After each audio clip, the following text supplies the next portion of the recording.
Seria Stoicismul, filozofie de viață sau mască. Episodul 8. Între responsabilitate și control. Unde te pierzi și cum te regăsești.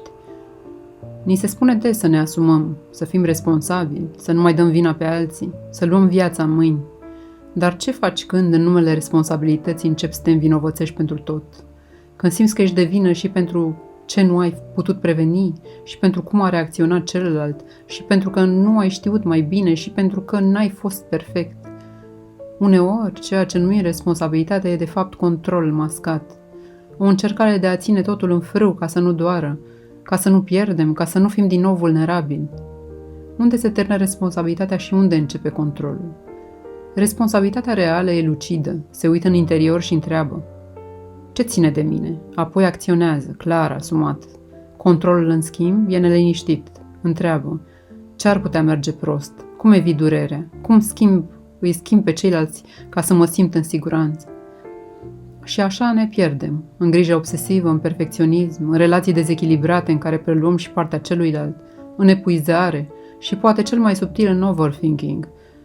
Analizăm tot, reanalizăm, ne imaginăm scenarii, ne pregătim pentru ce ne-ar putea merge prost, dar în spatele acestui gândit excesiv se află tot dorința de a controla.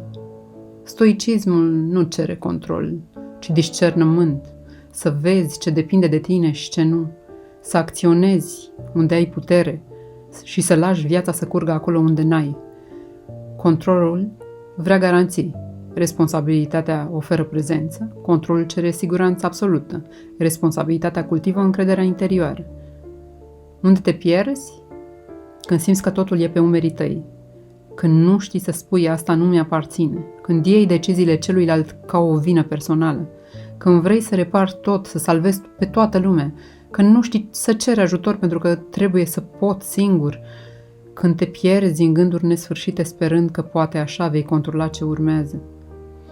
Regăsirea începe cu o întrebare simplă: ce mi-aparține cu adevărat acum? Ce gând? Ce emoție? Ce alegere? Ce nu mai e al tău, dar ți-i strâns? Ce nu e despre tine, dar îți asumi? Întrebări pentru tine. Când ai simțit ultima dată că ți-ai asumat prea mult? Unde ai confundat responsabilitatea cu vina? Ce vrei să controlezi pentru că altfel ți-e frică? Ce s-ar întâmpla dacă ai elibera puțin, dacă ai avea încredere? Stoicul nu fuge de responsabilitate, dar nici nu preia ceea ce nu este al lui.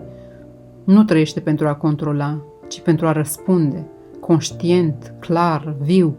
Adevărata libertate nu vine din a ține totul sub control, ci din a ști: sunt prezent cu ce ține de mine, restul las vieții.